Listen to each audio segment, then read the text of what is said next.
Welcome to Astrox, the channel where we explore the cutting edge of space, rockets, and tech, and occasionally wonder why astronauts wear diapers. Spoiler, it's not for comfort. Today, we're kicking off a multi-part series on one of the most iconic and misunderstood pieces of space technology, the spacesuit. Have you ever wondered what it actually takes to stay alive in space? Let's suit up and dive in.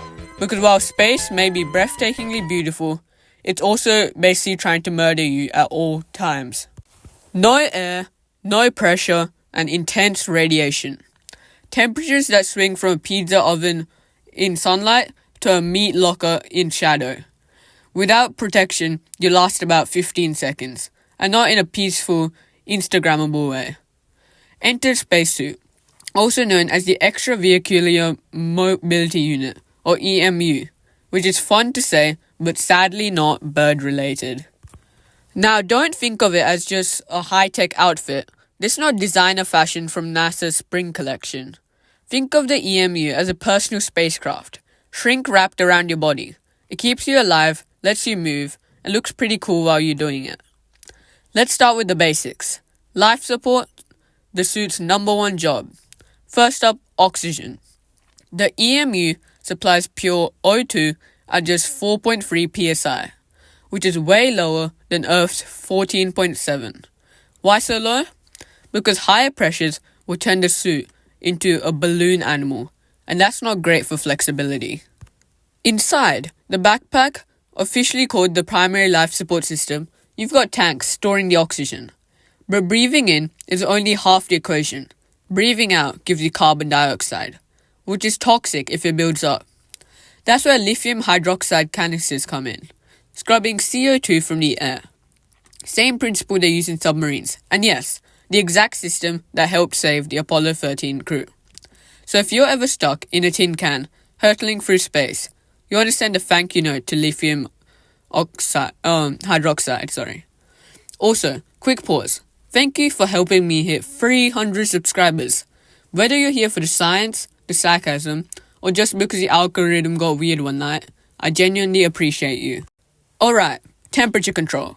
In space, there's no air to carry heat away, so the EMU uses a clever workaround.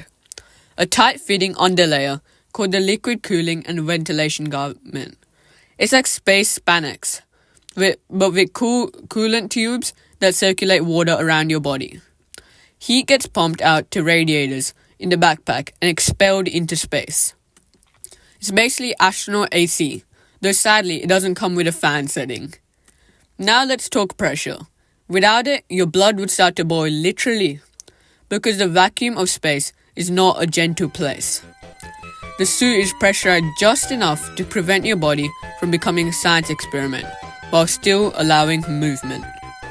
And trust me, making a flexible pressurized suit is like trying to make a balloon do yoga. The EMU also runs its own systems for up to 8.5 hours. It monitors oxygen, pressure, coolant flow, CO2 levels, you name it. There's a display unit on the chest, so astronauts can keep tabs on everything, and a secondary oxygen pack just in case something goes wrong. Which in space is always a possibility. So yeah, this isn't just clothing. It's a life-supporting robot with a built-in dashboard, emergency systems, and more tubes than a 90s computer lab. It's a spaceship that you wear. So next time you see an astronaut floating outside the ISS, remember, they're not just out for a spacewalk. They're piloting a mini spacecraft wrapped around their body. In part 2, we'll get into mobility, communications, and incredible shielding that protects astronauts from cosmic radiation. It gets wild, so make sure to like, subscribe, and turn on notifications so you don't miss it. This is Astrox, and see you in orbit.